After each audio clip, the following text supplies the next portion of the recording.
Good morning, guys. You are more powerful than you can ever begin to imagine.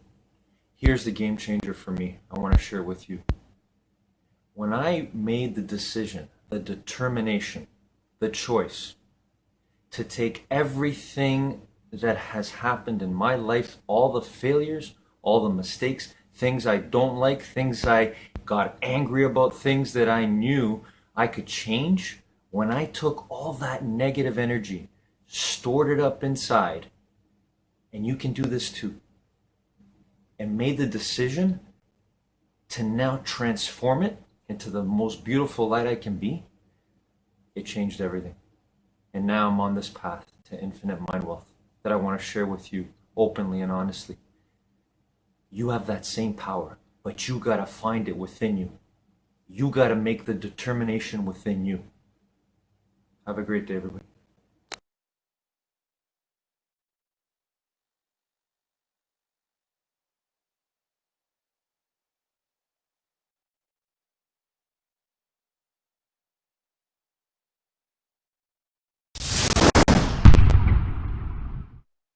Don't focus too much on where you are now, because guess what? Your potential expands as you move towards it. And you know what that means? It means you can never know what your potential is, because as you move towards it, it expands. So you may think, I just want to get a job in a kitchen. I'd love to work in a kitchen cooking. And as you start that, you're going to think, actually, I'd like to be the senior chef in this kitchen. That will move to, I want my own restaurant. I want my own cookery book. I want my own cookery program. There's nothing wrong with any of that. One of my clients just wanted to be a vet. That's all she wanted to be, but she couldn't be a vet because she was asked to leave veterinary school twice because she dropped out of school before she was fully educated, and they said, no, sorry. She couldn't afford to go back a third time anyway. And she was so depressed about that. I said, look, it isn't black or white. Why do you want to be a vet? She said, I love animals. I just want to work with animals. And so I spoke to her and asked her to consider working in a charity for animals and being an animal trainer. One of my friends, a guy called Jerry Cott, who used to be in the Boomtown Rats, is a fantastic animal trainer. He trains animals for all the different adverts you'll see on television and for movies too. And so I got him to speak to her. And lo and behold, she started off working in a dog and cat rescue shelter. And then she trained to be an animal behavioral expert. And then she got her own show. So her potential went from working in this animal rescue center, being paid to work in an animal rescue center, training to be an animal behavioral expert, writing a book, and getting my own television show. That was extraordinary. All because that was what her heart wanted to do. That's all she ever wanted to do. And as she's doing it, you know what? She's happier and worth more financially than she'd ever been a vet. If she'd been a vet, she'd be happy. Doing what she's done has made her ecstatic and financially more successful, happier in every way possible. So keep thinking about your goals.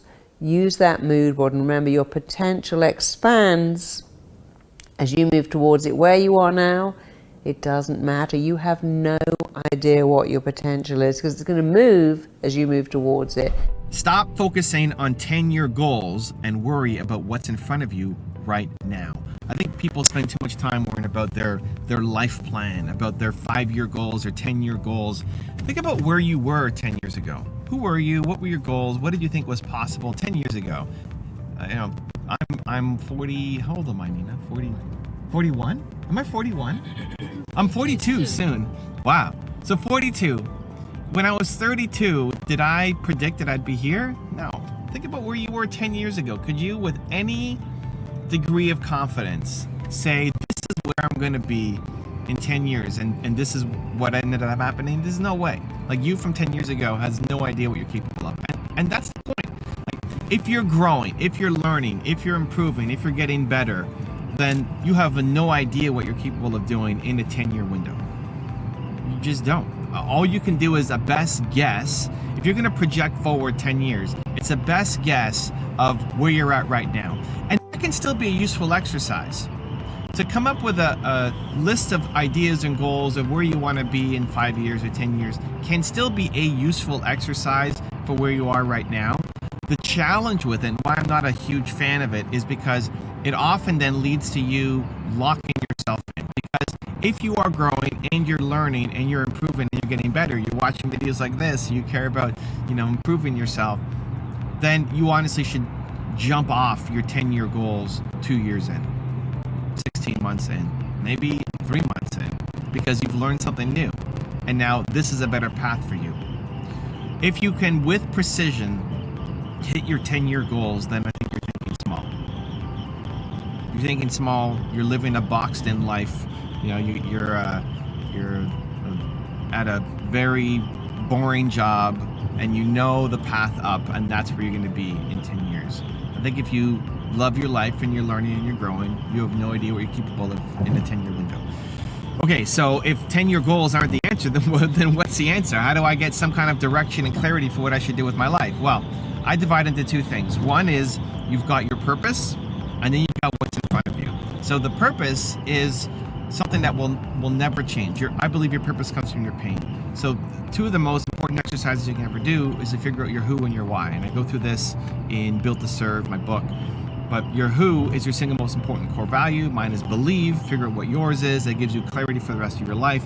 What I want to create is things that help me believe in myself more, and then I can spread more belief to the world as well, right? What is your single most important core value? If you feel lost, you're struggling, you feel like you're pulled in a million different directions, everybody's got some agenda for your time, your challenge is you don't know what you stand for. So figure that out. Your single most important value, your who. Your why is your purpose. Your purpose comes from your pain. So whatever you struggled with the most is the thing you want to help other people through. Whatever challenges, hurdles that you've overcome, the most important ones, at the time when you felt the most useless as a human, there are other people right now, millions of people right now, who are struggling with that same exact thing. And your purpose is to help them not feel as isolated, as alone, and help them not struggle as much. So for me, it was helping entrepreneurs because I struggled so much as an entrepreneur. So belief plus entrepreneurship, right? Because that's my who and my why. So for you, what is your single most important core value? And then what is your pain that you experience the most? And in that combination is what you'll love doing for the rest of your life. For the rest of your life. Like I'll be 120 years old, 200 years old, who knows how long we'll be living, and I'll still love believing in entrepreneurs forever. It never gets old. It doesn't go away. If anything, it only gets stronger. And that's why I think it's one of the most important exercises, not the most important two exercises you can ever do in your life, because it helps you understand your life going backwards, but more importantly than that, helps you plan a better life going forward. Who do you want to be? What is the work that you want to do that will be of service and in helping others and make you feel like your life has meaning and allow you to be proud of yourself? That is a high level of what you want to do for the rest of your life. Figuring out your who and your why, right? Most important core value and your purpose. Okay. It doesn't really give a lot of guidance of like what exactly to do, right? It doesn't dive into a lot of the tactics. Like, okay, well, what do I wake up and do today? If I want to believe in entrepreneurs, it's still pretty big.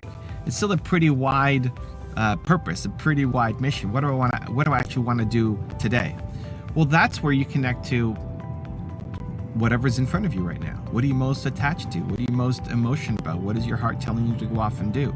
And less about in 10 years, I want to have a New York Times best-selling book, or insert whatever, goal that you think is meaningful to you, and much more about what would make me come alive right now, and trusting that instinct.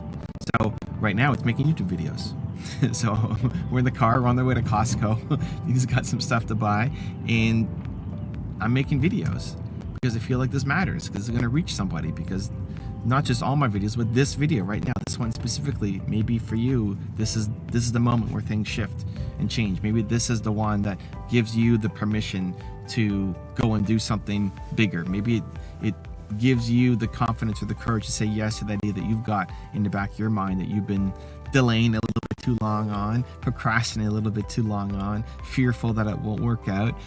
And this is the video that helps you push forward and do it. At least that's what I'm telling myself, that for one person, this is going to be the video that makes a change. That's how I am able to get up and do these things. Otherwise, you land in the land of what's the point. And if you're stuck in what's the point land, then you don't make anything. That's the brakes on everything that you want out of life. And so you've got your vision, you've got your purpose, what are you trying to accomplish, right? You've got your most important core value, and then you've got what's in front of you. What do you work on right now, and how excited are you by it? A lot of times people come to me and they've got their list of all the things that they could do. I could do this, or I could do that, or I could do this. What are you most excited by? How many of those things on your list are because you think you should do them, or because somebody told you that you should do them, versus you're actually jazzed about doing it? When I first started doing videos, I sucked at it. Being introverted and shy and not knowing any of the technical stuff and the gear, and I really struggled at it. And there was nothing on paper that would have led itself to me being a content creator, right? The career tests or whatever would never have pointed towards something like this. But I made a video because I felt like it, and I liked it. I wasn't very good at it. I wasn't getting any results from it, but I liked it. I enjoyed it. And that is the thing that allowed me to keep going.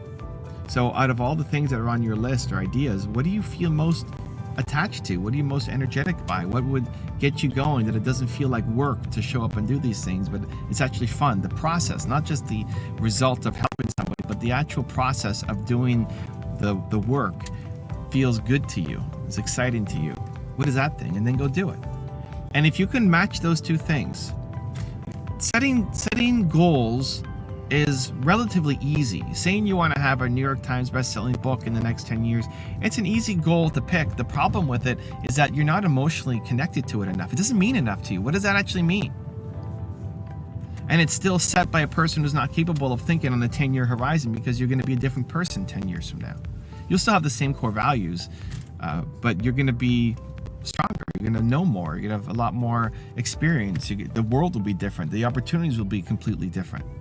Right? Where was I 10 years ago on YouTube? Not very far. A couple hundred subscribers. Would I say I'm going to have 3 million subscribers on my YouTube channel? No, I didn't think that was possible. Being a YouTuber wasn't even a thing. So you don't know what the world holds for you. So you've got your most important core value, your who. You've got your purpose, which is your why, that comes from your pain. And then you've got what's in front of you right now. And don't overjudge and overanalyze. You don't have the next 18 steps lined up for yourself for what you should be doing with your life, because nobody's got that. And if you've got that, then you're thinking small because you don't know what you're capable of. So don't overstress, don't overanalyze. And the most important thing is, take that, if you've done the work on the high level to figure out your who and your why, and what's in front of you right now that you're excited about, that you could do, that is of service to other people, and get going. You've got the heart, you've got the energy, you've got the capability, you've got the passion, you've got the desire and the willingness. You just got to get out and start doing it. Get going. Believe. Believe. Also, to make sure you're actually taking action after watching this video, I've designed a special free worksheet just for this video. The worksheet will highlight all of the lessons learned in this video, as well as pull out our 3 favorite learnings and quotes that will inspire you to actually do something. The worksheet will also give you space to write down what your key takeaways are and your specific plan of action to make sure you're getting results. If you want the worksheet designed specifically for this video, absolutely for free, there's a link in the description below. Go click on it and start building the momentum in your life and your business. I'll see you there.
Morning, guys. Today we're introduced to Jack Ma in our top 10 rules for success.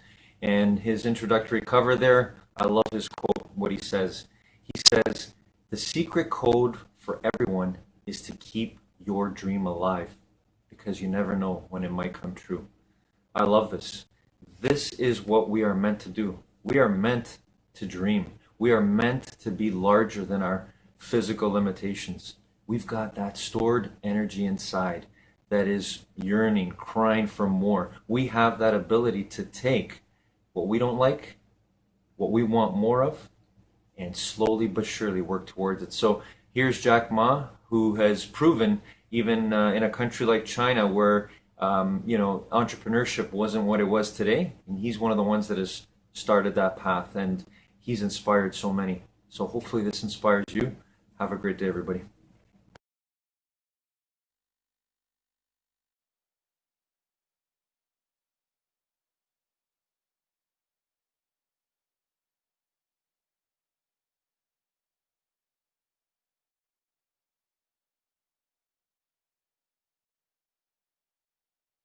Jeff Bezos went from getting his dream job as the youngest ever VP at a hedge fund to quitting, founding Amazon from his garage, and writing his business plan while driving across the country from New York to Seattle to becoming the world's first centibillionaire and having an estimated net worth of $176 billion. Here's my take on his top 10 rules to success. Enjoy. My view on work-life balance is that I prefer the phrase work-life harmony. To me, balance implies a strict trade-off. And I have seen situations where people they have all the time in the world. Maybe they're out of work. They have lots of time. They have all the time in the world, and they're so stressed that they're actually terrible at home. Everybody at home is like, boy, I sure wish you'd get a job.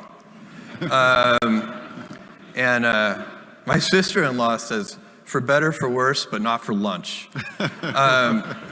And so it's you really want harmony. You want if you're happy at work, if you're finding meaning in your work, if you are, it can be hard. They call it work for a reason. It's not going to be fun all the time. That's a pipe dream. None of us enjoys every minute of every day. And to have that kind of idea would just be naive. But there should be fun at work. You should be laughing. There should be moments of joy. And if you're getting energy from work, instead of your work draining your energy, then you're going to come home and you're going to be a better mother, a better father, a better wife, a better husband, all of those things. You're going to want to take out the trash. And so, even before being asked, that's what's going to happen, Larry. She's going to say, who is this guy? And so, you really need to, I think if you're starting to get to the point where you are worried about work-life balance, I would challenge you to think, is just something out of whack. It's probably not hours. Look, if you're working 120 hours a week, you're also doing something wrong. That's too much. It's not sustainable. Maybe you can do that for a week or two, but that's it. But if you're working, 60 hours a week, that's completely sustainable for most people. And if you're burned out by it, it's not the number of hours. It's that you're doing something wrong. You need to figure out what it is, because you're going to take that home, and then your home life is going to be stressful, and then you're going to bring that back into the office. So it's going to be a negative spiral, and that spiral will also be a positive one as soon as you turn it around.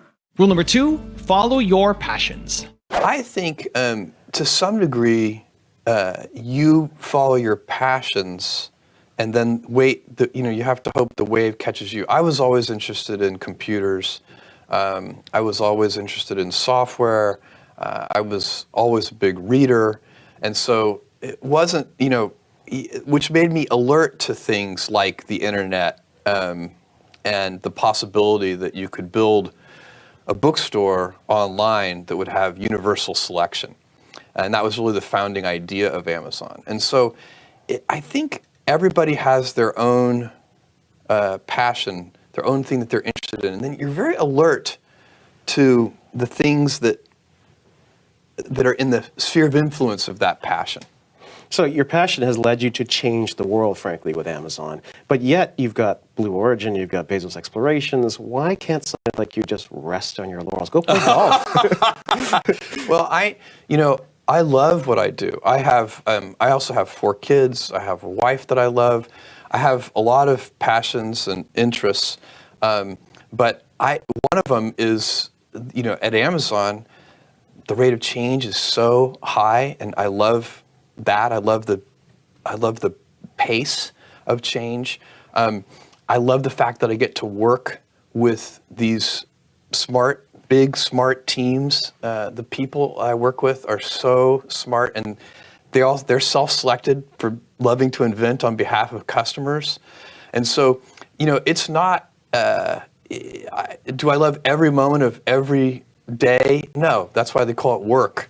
There are things that I don't enjoy, but if I'm really objective about it and I look at it, I'm so lucky to be working alongside all these passionate people, and I love it. Why would I go sit on a beach?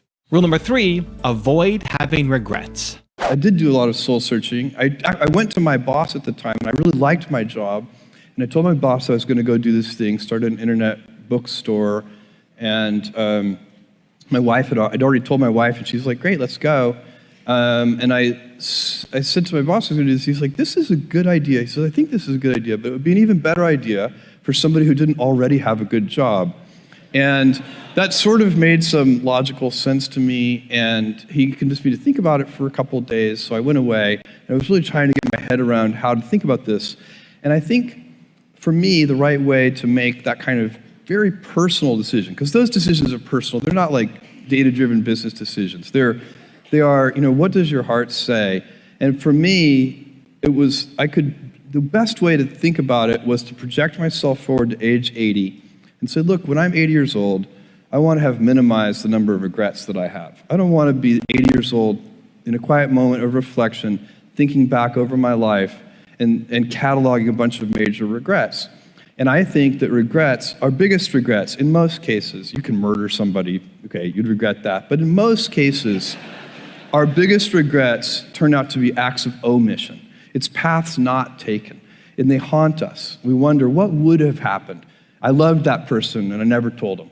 And then they married somebody else. I didn't do this. And so that's the frame of mind that I put myself in. And once I did that, once I thought about it that way, it was immediately obvious to me. I knew that when I'm 80, I would never regret trying this thing that I was super excited about and it failing. If it failed, fine. I would be very proud of the fact when I'm 80 that I tried. And I also knew that it would always haunt me if I didn't try. And so that would be a regret. It would be a 100% chance of a regret if I didn't try, and basically a 0% chance of regret if I tried and failed. So I think that's a useful metric for any important life decision. Rule number 4, have professional pride. The professional pride part is so important because 90% of what all of you do, nobody ever sees. It's inside the work. People see something finished, but they don't see what's inside it. Only you see that while you're doing the work. And those things can't be great since nobody's seen them. Nobody's inspecting it. You're not going to get any credit for it. The only thing that's going to make you have high standards on that piece of the work that nobody's ever going to see is your own professional pride and operational excellence. Those are the 4 cultural attributes that are at Amazon. We use the same ones at Blue Origin. We use the same ones at AWS. Those things, if they start to erode at the edges, that would make me very nervous. So I spend a lot of time trying to inspect that, audit that, teach that. Teaching things like that is about repetition. Senior leaders need to be broken records on the things that are important to the organization. And if everybody in the organization, like you have succeeded when you start to see people roll their eyes because of your repetition on certain important things. Because senior leaders don't have to do a lot of things. They have to pick a few big ideas and enforce tough execution against those big ideas. And that requires a lot of repetition. Also, to make sure you're actually taking action after watching this video, I've designed a special free worksheet just for this video. The worksheet will highlight all of the lessons learned in this video, as well as pull out our 3 favorite learnings and quotes that will inspire you to actually do something. The worksheet will also give you space to write down what your key takeaways are and your specific plan of action to make sure you're getting results. If you want the worksheet designed specifically for this video, absolutely for free, there's a link in the description below. Go click on it and start building the momentum in your life and your business. I'll see you there. Rule number 5, start small. Is there a particular recipe that you have in terms of how you actually innovate in that collaborative culture? I think, and I don't think there's a particular recipe, but there are elements of what we do that I think help. So one of them is that inside our culture, we understand that even though we have some big businesses, new businesses start out small. And so, you know, it would be very easy for, say, the person who runs our U.S. books category to say, why are we doing these experiments with things? I mean, you know, that generated, you know, a tiny bit of revenue last year. Why don't we instead focus those resources and that, you know, that all that brain power on the books category, which is a big business for us. And instead, that would be a natural thing to have happen. But instead, inside Amazon, you know, when a new business, you know, reaches some small milestone of sales, email messages go around and everybody's, you know, giving virtual high fives for reaching that milestone. And I think it's because we know from our past experiences that big things start small.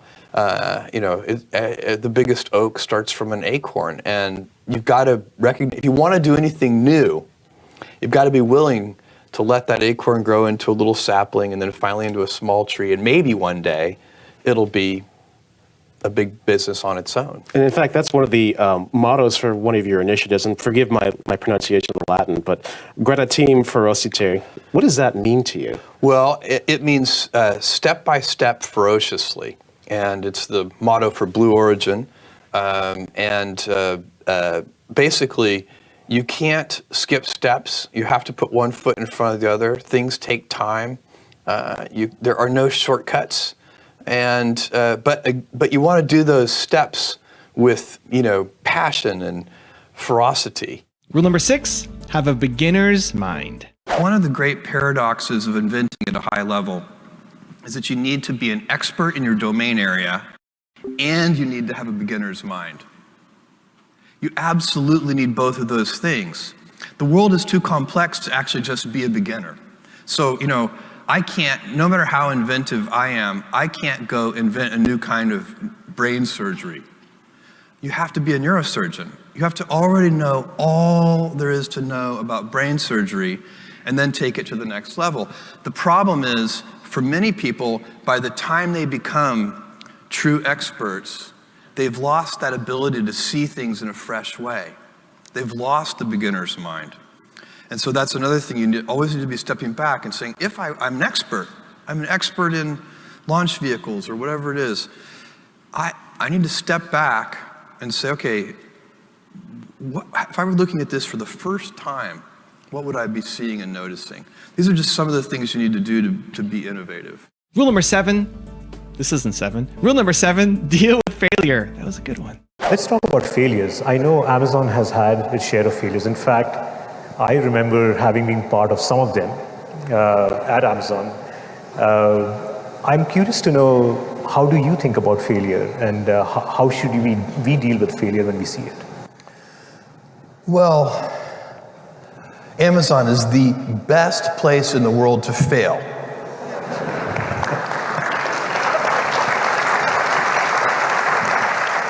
And the reason for that is we have a lot of practice. Nobody likes to fail. By the way, failure, even when you know it's important and good, it's embarrassing.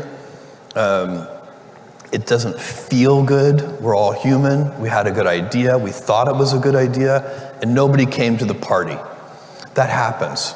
And here's the great thing, though. One success, one winner, can pay for dozens and dozens of failures. And that is why you should fail.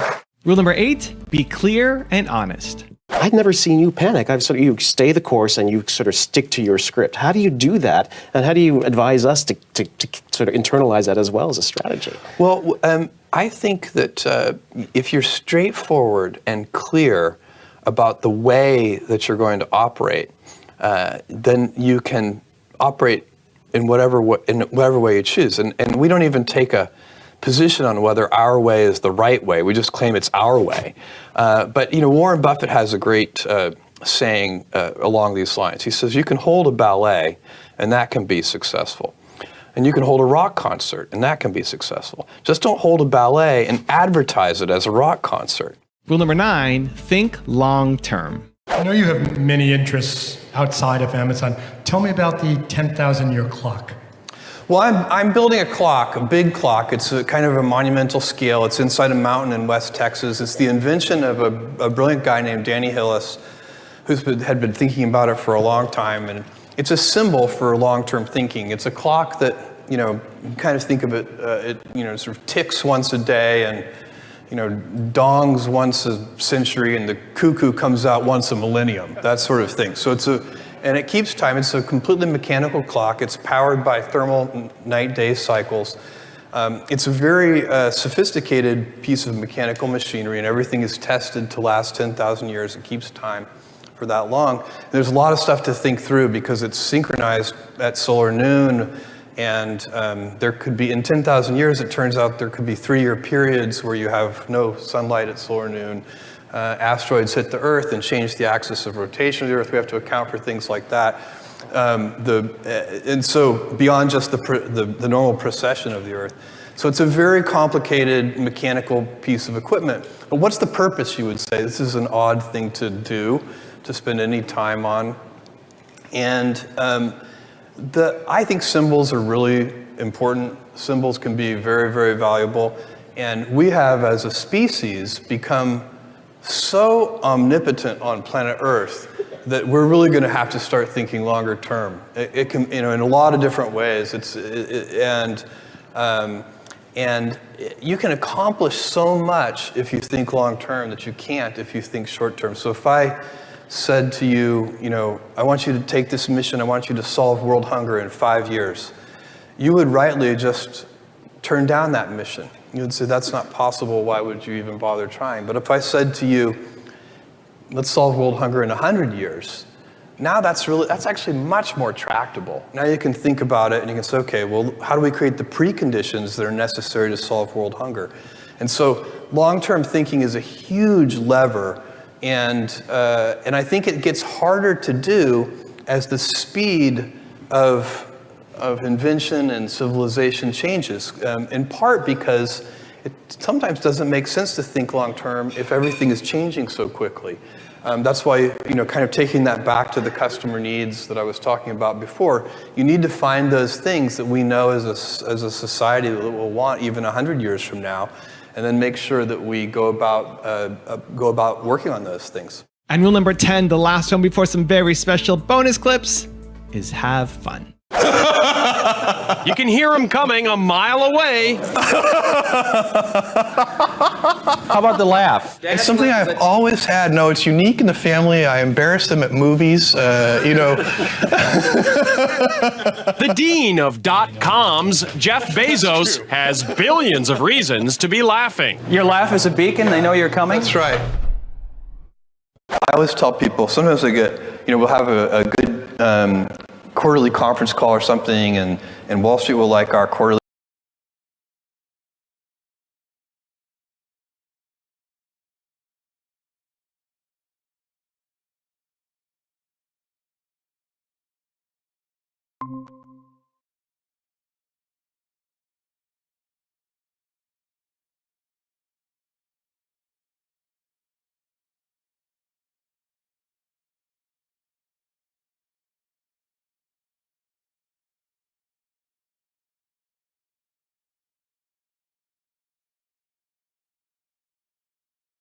Morning, guys.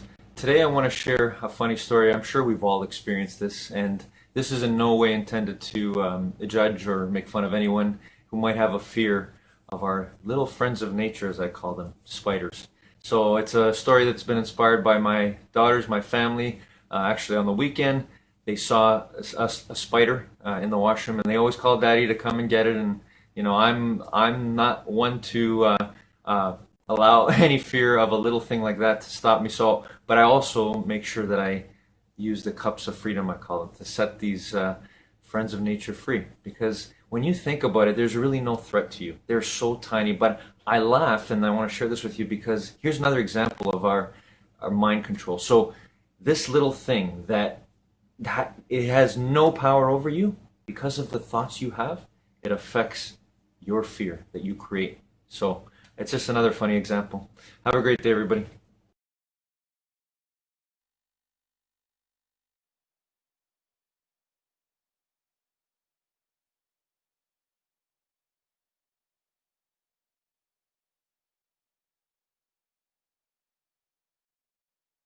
I have people say something similar to me all the time. You know, I don't have time to understand myself because I'm trying to put food on my table and feed my family, or I'm trying to do my best in school.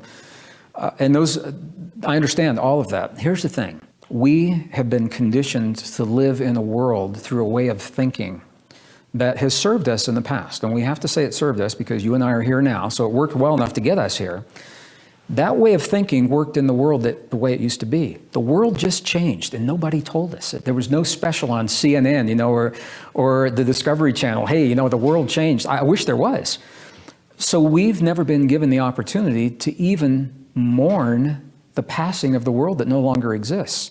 So we're trying to solve our problems and think about ourselves the way we always have in a world that changed, and it doesn't fit. It no longer fits.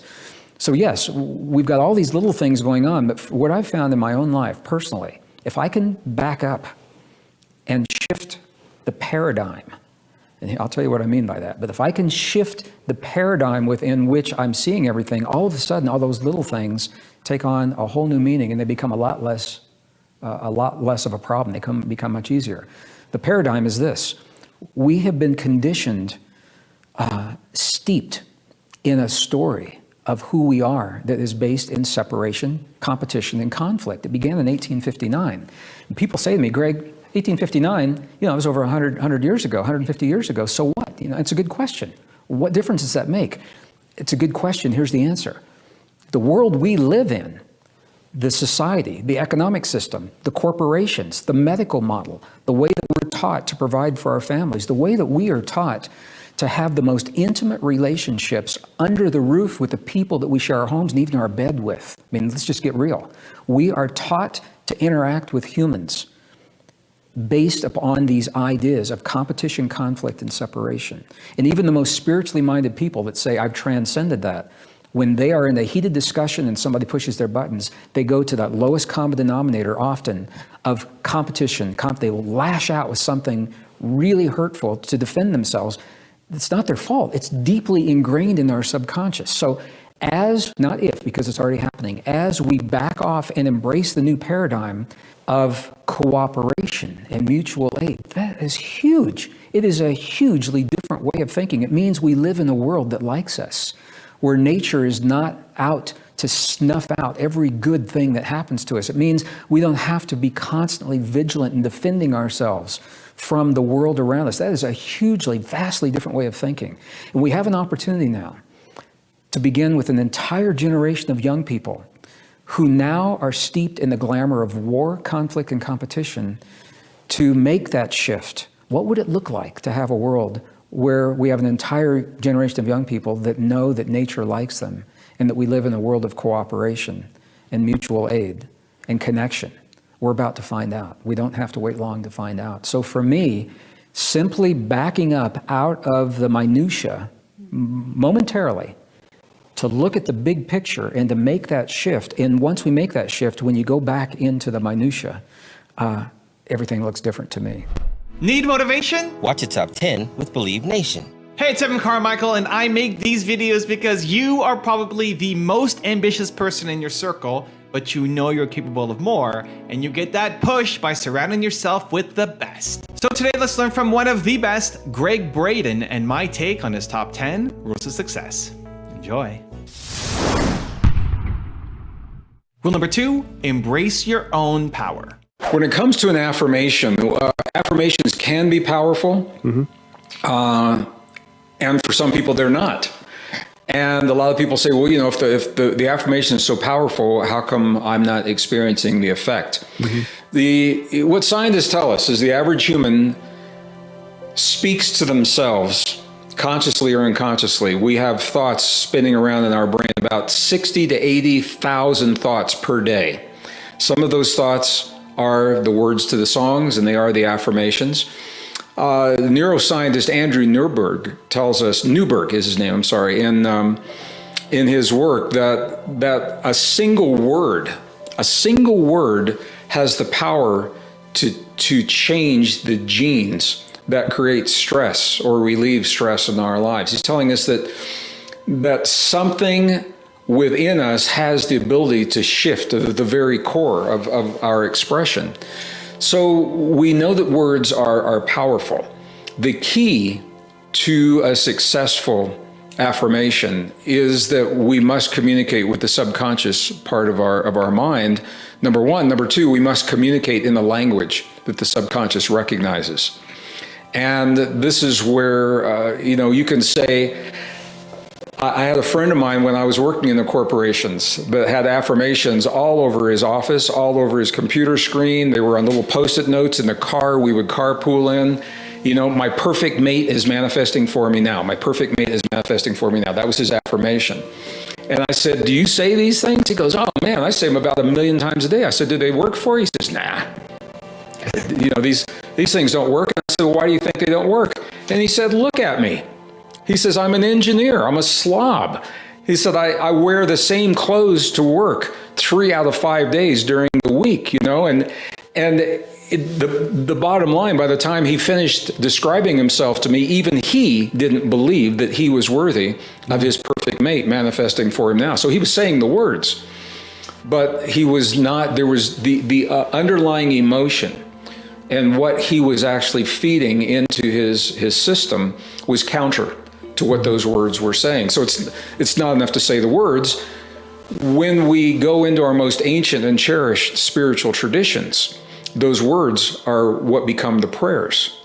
And for many people, and I know you've heard this as well, a lot of people feel that prayer is broken, that the world doesn't work today the way it worked in biblical times, that we have lost our power and that we have no ability to communicate with a greater power, with God, with the forces around us. And it's largely because the secrets, the deep truth of our relationship, the fundamental physics of our relationship to our world have been minced and parceled and in many cases deleted from the texts, leaving us with a sense that we are essentially powerless beings. And if you are powerless, then you are a victim. And if you're a victim, you need a savior. And that savior is coming to us on a silver plate in terms of technology, in terms of political leaders. I will save you if you just do these things.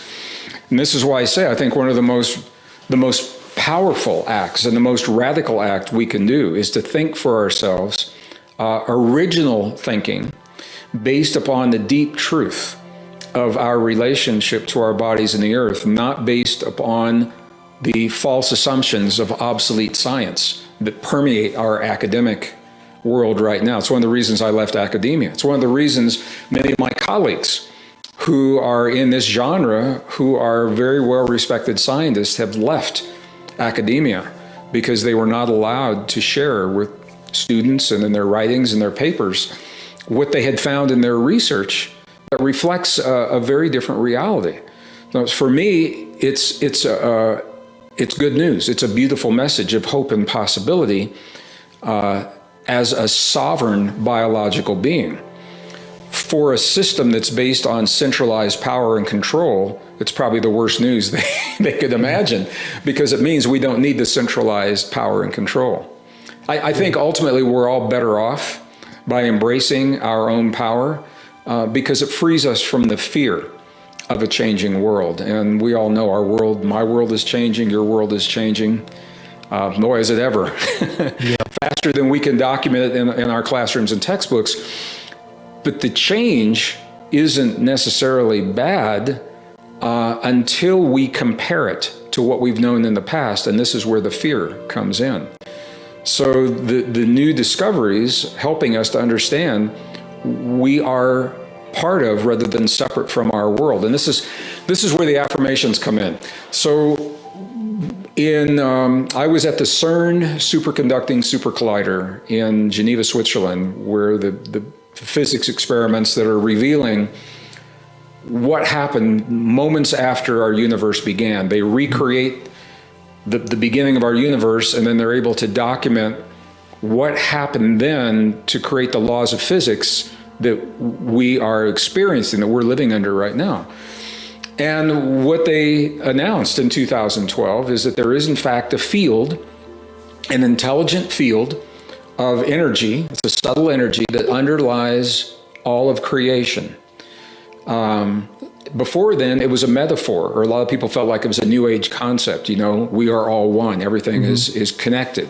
Or an indigenous, a lot of indigenous elders talk about this. Here's where they got stuck.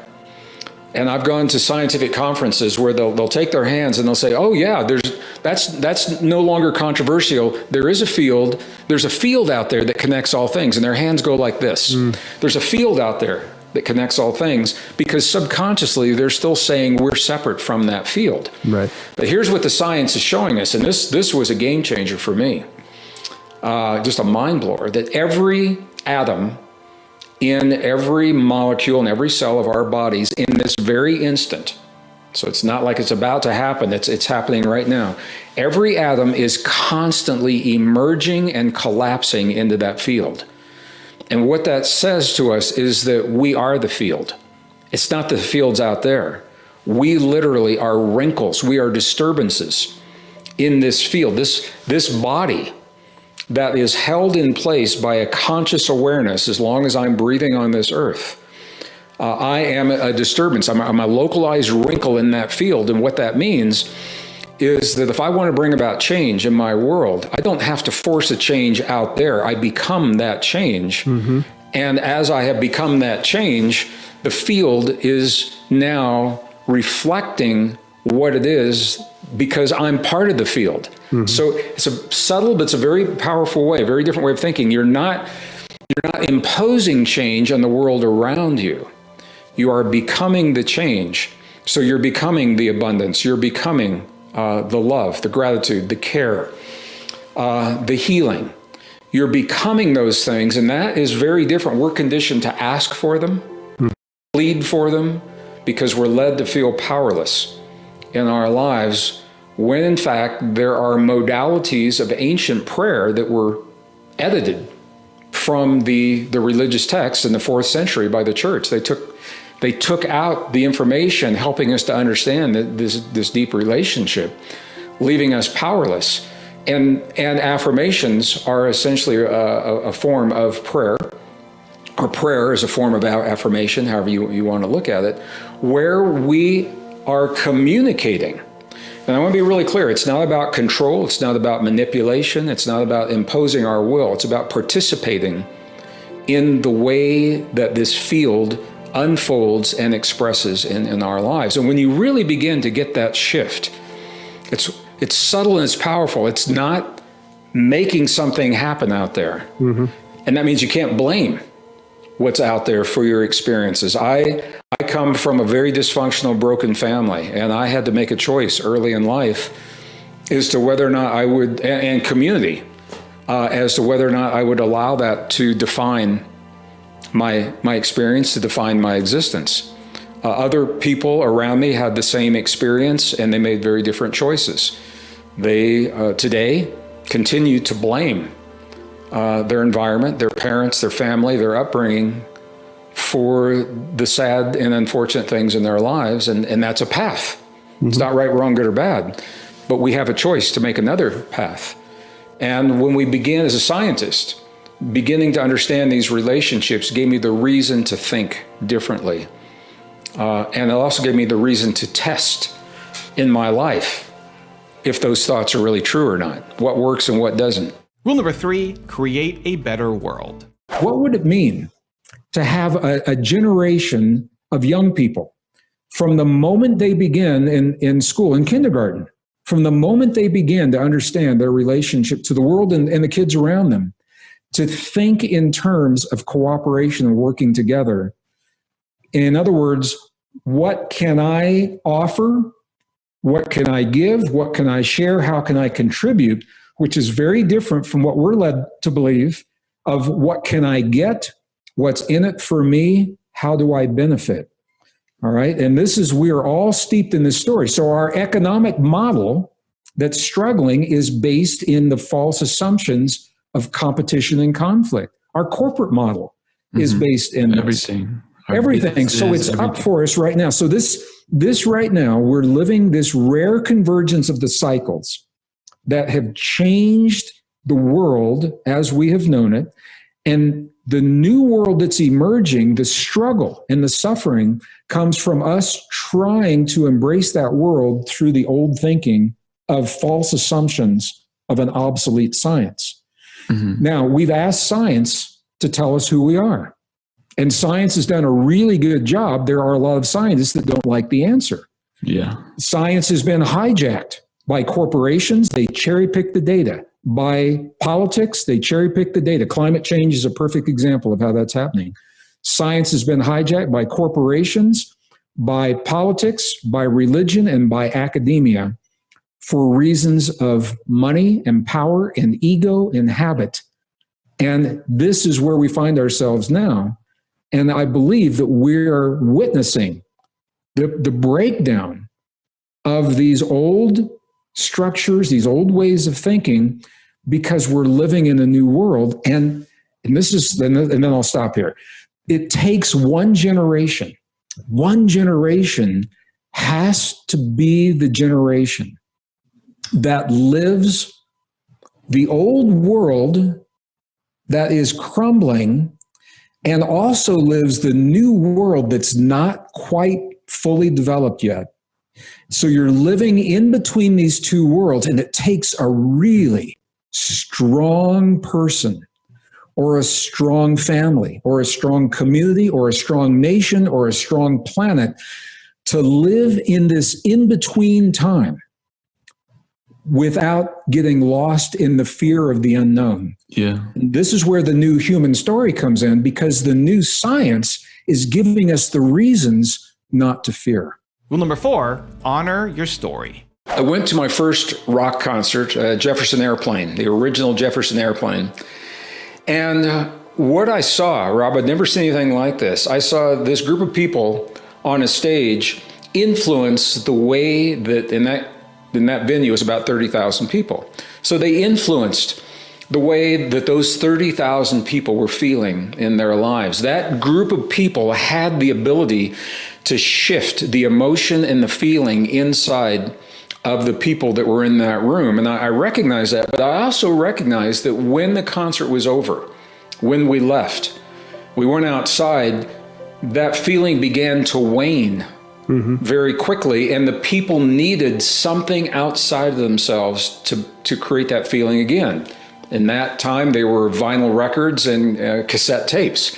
They needed to have something to respond to for them to have the experience. Well, in the same year, I also had the opportunity to see it was an event in a stadium with about 70,000 seats and a speaker named Billy Graham.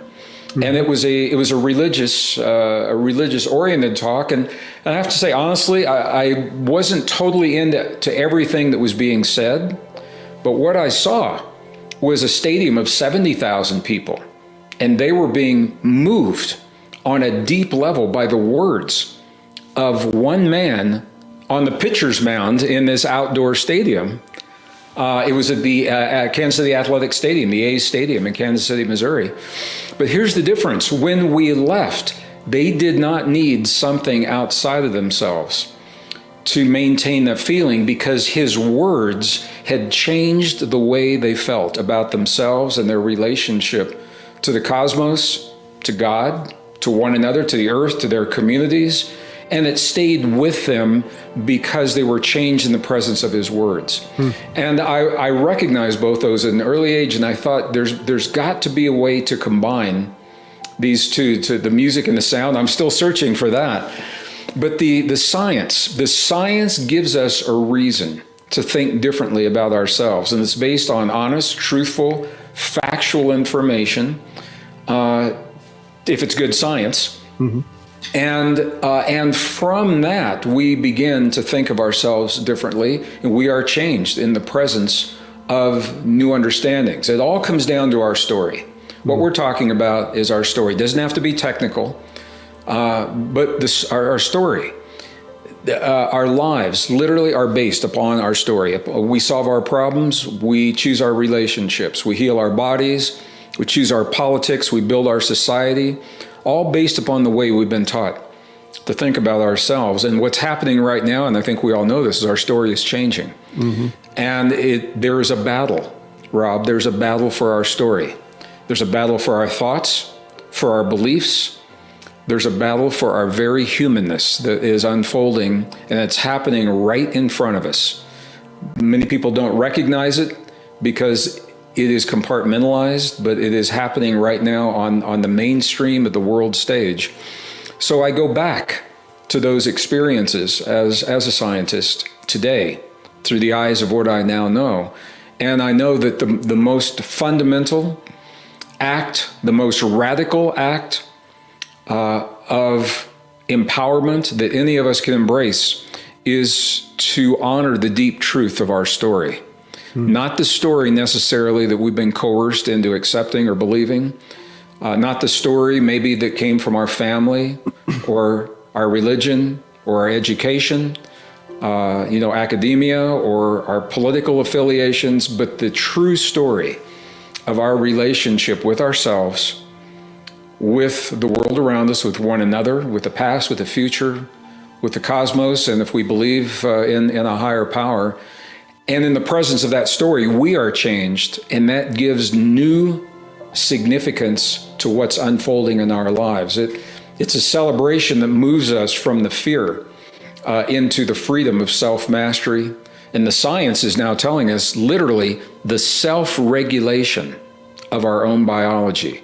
What could be more powerful than to be able to self-regulate, up-regulate and down-regulate genes to enhance your immune response on demand, to awaken longevity enzymes on demand, to create resilience to a changing world on demand, deep states of intuition, and so much more? What could be more powerful than to awaken to that possibility now in the presence of a world that's changing faster than we can document it in our textbooks? So it's a long answer to a short question, but the science for me, I recognized at an early age that it was a language that would help me personally to understand my relationship to the world that I was drawn to, and it comforted me in times of extremes. And I think that's true for all of us today. Also, to make sure you're actually taking action after watching this video, I've designed a special free worksheet just for this video. The worksheet will highlight all of the lessons learned in this video, as well as pull out our 3 favorite learnings and quotes that will inspire you to actually do something. The worksheet will also give you space to write down what your key takeaways are and your specific plan of action to make sure you're getting results. If you want the worksheet designed specifically for this video, absolutely for free, there's a link in the description below. Go click on it and start building the momentum in your life and your business. I'll see you there. Rule number 5, develop your spiritual anchor. Every one of us in our own lives, we have to develop what I call the spiritual anchor, the rock, the soul compass, and it has nothing to do with religion. When I say the spiritual anchor, the spiritual anchor is when we know who we are in relationship to ourselves. We know who we are in relationship to the earth, to one another, to our past, to our future. We know how we are empowered and what our potential is. And once you know that, we then can live our truth in a world whether other people support it or not. When we depend on other people for that support, that's where we give our power away. And that's where many of us come from. I'll just say to the young people listening, I come from a very difficult family background, dysfunctional alcoholic family, full of criticism, instilling self-doubt in the young people. I have a younger brother. We came from the same family and we had the same criticisms. I didn't believe what my father told me about my inability in life. And my younger brother, he did believe it. He embraced much of it. And it's so interesting. Two different people, the same family, same background, interpreting the information differently. And I attribute my ability to let that criticism roll off of me in the blessing I had very early on. I knew who I was, and I understood my place in this world at an early age. Not everyone has that, but I began looking at an early age. You know, it takes a lot of work to explore the potential within every one of us. Rule number 6, don't give away your humanness. We are holistic beings living in a holistic universe, part of all that is, and that is the fallacy for the way that we try to approach so many of our problems, the fallacy that we are somehow separate from one another, separate from our world, and powerless victims of our environment.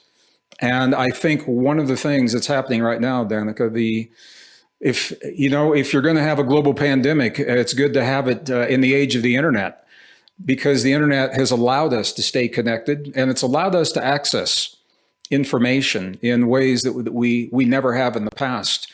And part of that access, I think, is the answer to the question that you just asked.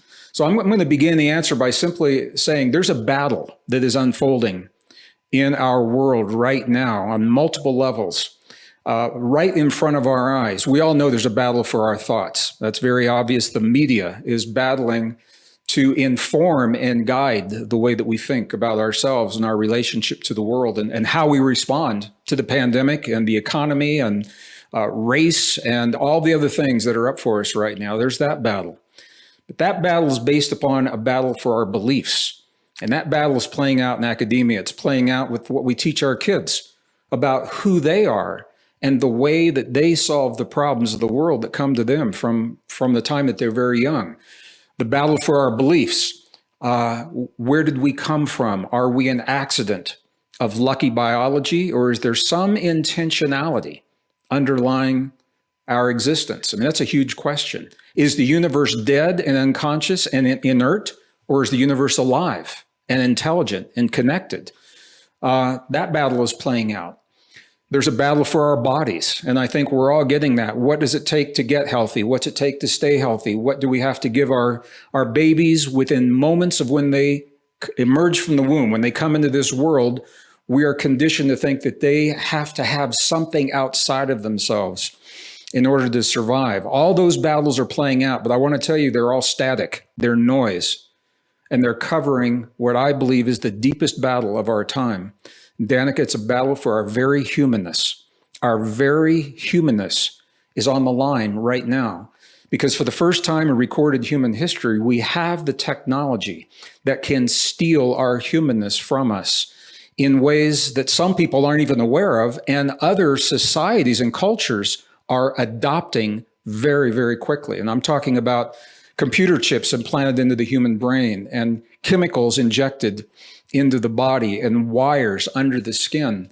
And the problem with this technology that's moving so fast is that when we give our natural humanness away, when we give away our biological potential to technology, our body begins to atrophy with respect to those potentials. So if we're implanting chips in our brain, our neurons, we've all heard this before, use it or lose it. Biology, you hear this all the time.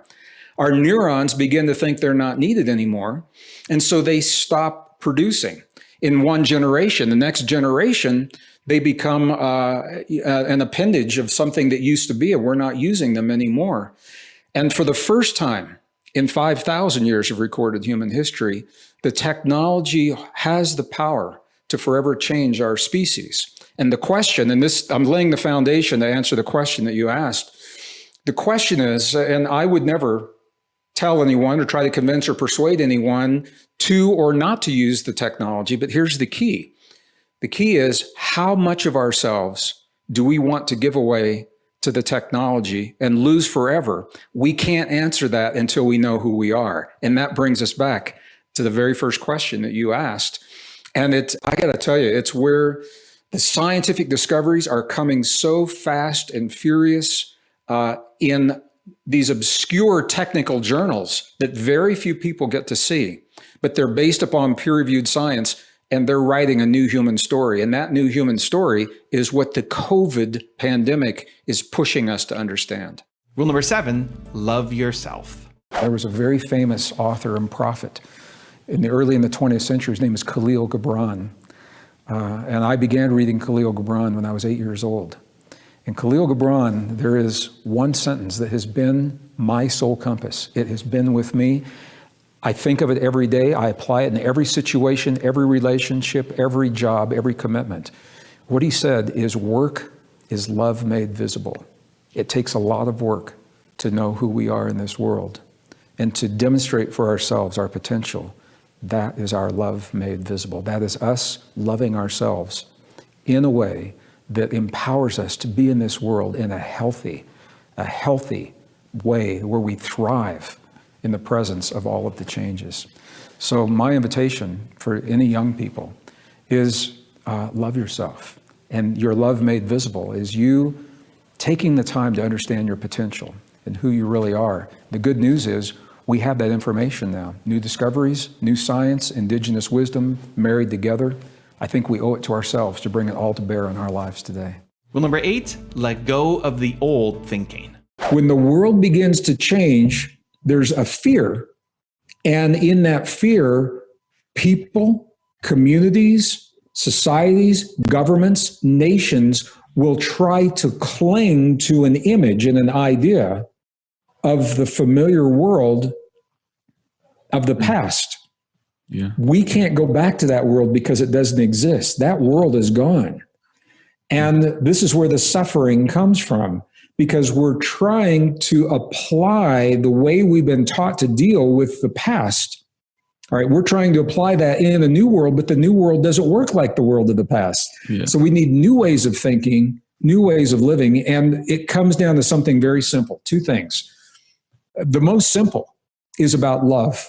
The bottom line, do we love ourselves enough to live our lives in a way that gives our bodies what they need to do what they know how to do really well? Do we love ourselves enough to live and to think in a way that allows the best version of ourselves and the best versions of our families and communities to come forward? And the science tells us how to do that. Science is telling us what we need to do to self-regulate our immune system. And it's all the things we already know: diet, exercise, nutrition. But there are new discoveries in terms of diet, new discoveries in terms of exercise and nutrition. I mean, just for example, when I was back in my 30s, 40s, and 50s, back in those days, I was taught that steady state exercise was the key. So you go out and you'd run a half marathon, or you run on the treadmill for an hour, or whatever it is. Now we know that may not be the optimum form of exercise. Yeah. For a lot of people. What now, the human body is built for what's called HIIT, high intensity interval training. Mm-hmm. That's our biology is based upon that. When we optimize our biology, that's about hormone balance. It's about testosterone in men and women, estrogen in men and women, DHEA levels, and all of those things.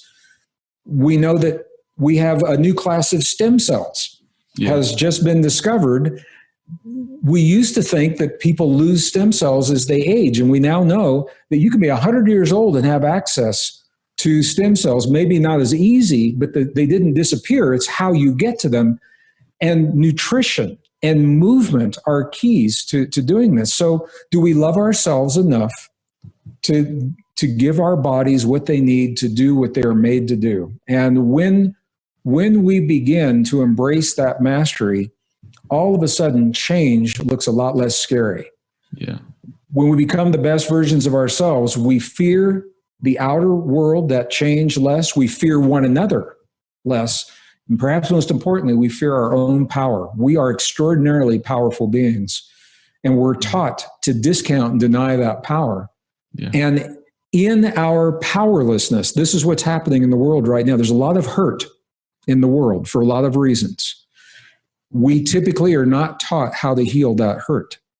So what happens is the hurt needs to be expressed, and it's expressed as fear, and it's expressed as hate.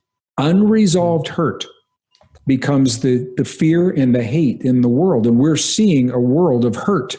When we begin to resolve the hurt that we have within us, with a lot of reasons, we're all experiencing loss. We're mourning the loss of a way of life. Every one of us has lost something. Yeah. We've lost freedoms, we've lost family members, we've lost jobs and careers. If you don't know how to heal that, there's a lot of hurt that comes with that. And that hurt can be expressed as fear for what the unknown, and as hate for those that represent something other than what we're familiar with. So all of this is up for us right now. And the science is giving us the tools that allow us to transcend, not just survive, but to transcend. But to do it, we've got to let go of the old ways of thinking. And I think that's probably the hardest thing. Absolutely. Yeah, we just covered a lot of ground there, didn't we? A lot. That was amazing. Wow. Thank you for saying all those things. Thank you so much, Greg. Sorry about that, Emilio. So, well, let me ask you guys. I don't know what your ages are. I'm closer to 70 than I am to 60 right now. And I think you all probably represent a very different How old generation. do I look? Let's say I shaved yesterday. To me, you guys look ageless. You're my brothers. You look ageless. I don't even think about an age when I see you. But I know that we're probably talking about different generations. So let me ask you. It's your program, but I'm just going to ask you, how does your community see the people that you associate with in your community? How do they feel about what's happening in the world? I think it's a lot of mixed emotions. I mean, as you said, there's a convergence of cycles. So there's the cycle of the climate. For that, in that area, I think our generation is extremely moving forward. A lot of their purpose, a lot of their conscious and energies is towards helping that. There's also the cycle of innovative technologies, as you said, right? And that's a difficult one. I saw one of your interviews talking about the Neuralink with Elon Musk. That's one of those things where you never know what can happen with that. And it can be such a transformation in our humanity. So there's so much that, to answer your question, there's mixed emotions. Yeah, well, and this is the key. This is the key. How can we solve the problems if we're not honest with ourselves about the problems? And that, I think, is probably the biggest hurdle, because there are so many competing agendas that are out there right now. So many competing agendas. Climate is I've been talking about climate as a geologist. I love to talk about climate. Yeah. Because I was studying this back in the 70s, when I was in the corporations. Well, number 9, spread love, not hate. The idea of love means different things to different people. And that's where the answer is yes. We do need to have that. And this is why I say, even before COVID, this was happening. We, as a society, and in some cases as a planet, as a global society, we were already primed for the fear, are part of a very dangerous game and an ancient trap where we are taught to hate and fear the things that prevent the world from moving in one direction or another. So we had the 1% and the 99%, and the inequities, and it taught people to hate prosperity and wealth. And we have men against women, and we've got Muslims against Christians, and Jews against Muslims, and we've got blacks against whites, and Hispanics against whites, and Asians against whites. And if you step back and look, it's about every 6 months or so, there's a new division that is introduced and it's supported in the mainstream. And I'm not saying that there aren't problems. We got a lot of problems, but we've always been able to work those problems out in our societies and our communities.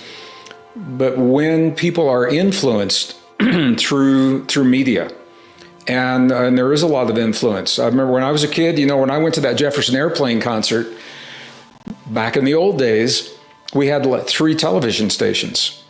And they were actually news, ABC, CBS, and NBC. And they were news stations. And the broadcasters would, as objectively as they could, they would inform us as to what had happened without showing any emotion. They tried not to, or showing any favoritism in one way or another. And I remember the exception. I remember when Walter Cronkite, I was in school, I was in grade school when Walter Cronkite announced the assassination of John F. Kennedy. And they let schools out, and we all went home and watched in horror the events that were unfolding. And it's the first time I'd seen a news broadcaster cry.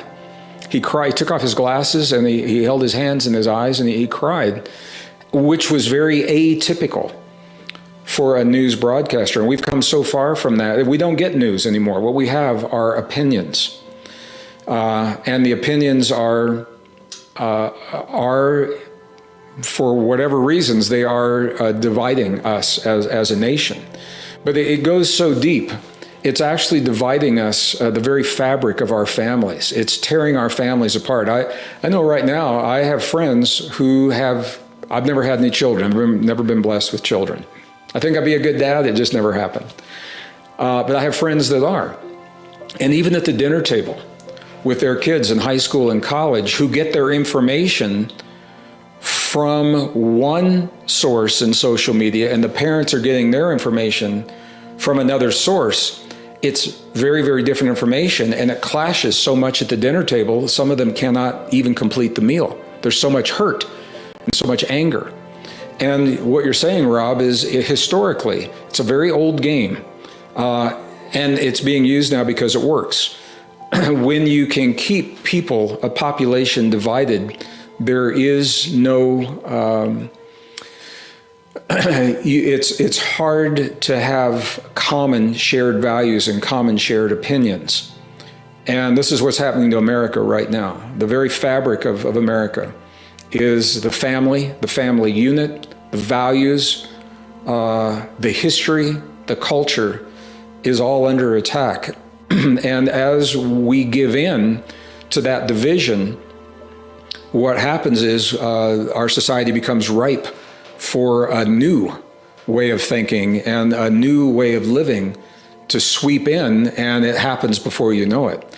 So is it right, wrong, good, or bad? I'm not going to say that here. I'm saying it's important that we be aware and not fall into the dangerous game that's dividing us from our friends, our families, our communities, our society, dividing us between nations.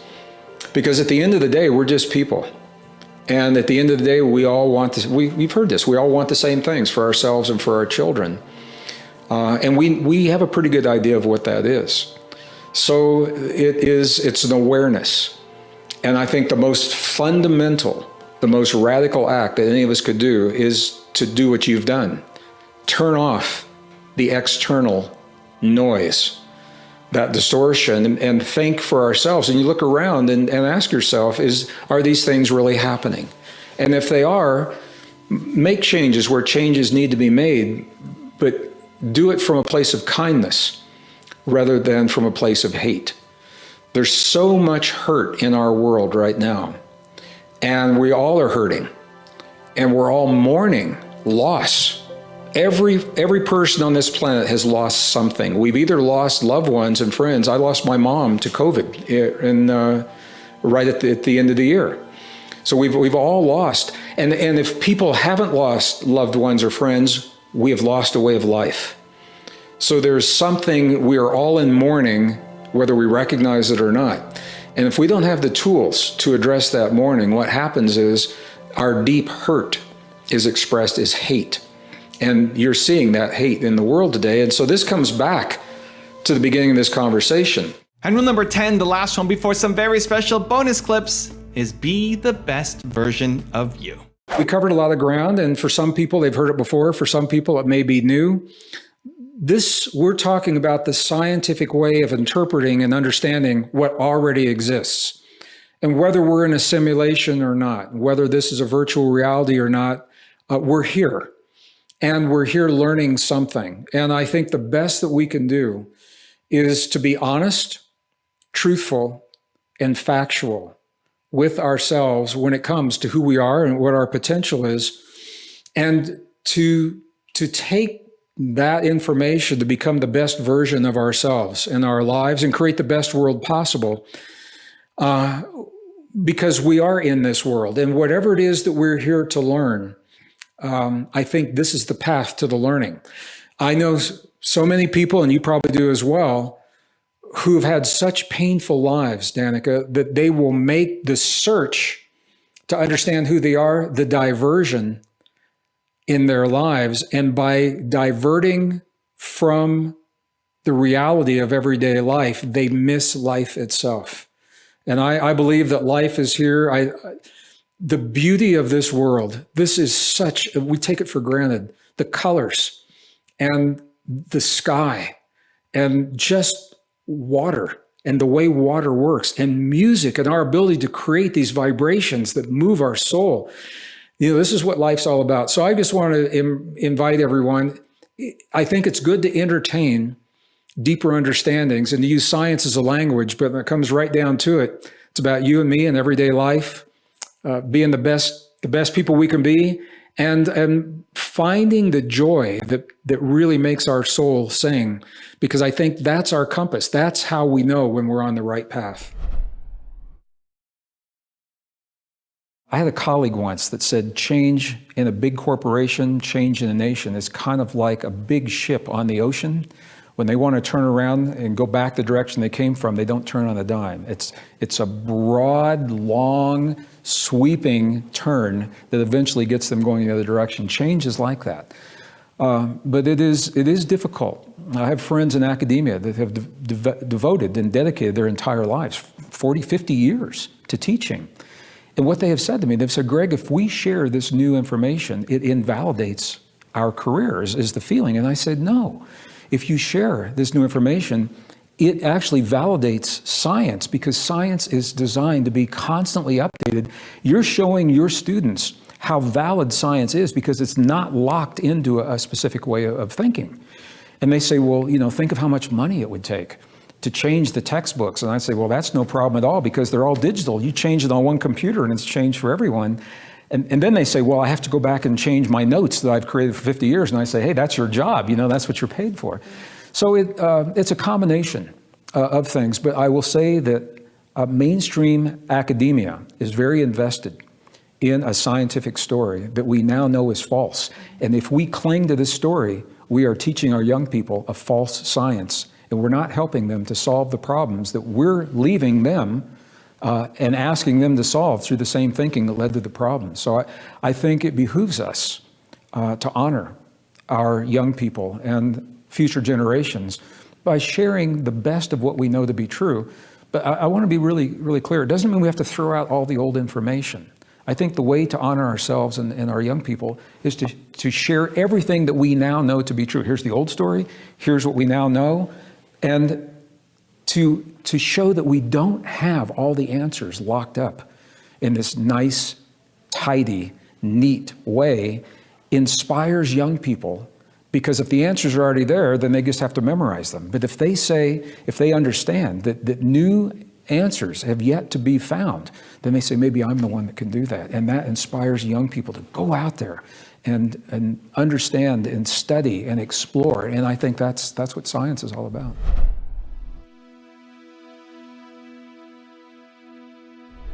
Because you made it this far in a video, I want to celebrate you. Most people start and don't finish. Most people never actually follow through. Most people say they want something, but they don't ever do the work to actually get it. But you are different. You are special. Believe Nation, you made it here all the way to the end, and I love you. So as a special celebration, if you put a hashtag Believe down in the comments below on this video, I will showcase you and celebrate you somewhere on the screen in a future video, because You are awesome. For 10 more amazing rules from Bruce Lipton, check the video right there next to me. I think you'll love it. Continue to believe, and I'll see you there. You want to change the world? We don't have to physically go out and physically change the world first. First, we have to change our belief about the world, our belief of who we are in the world. We're not victims.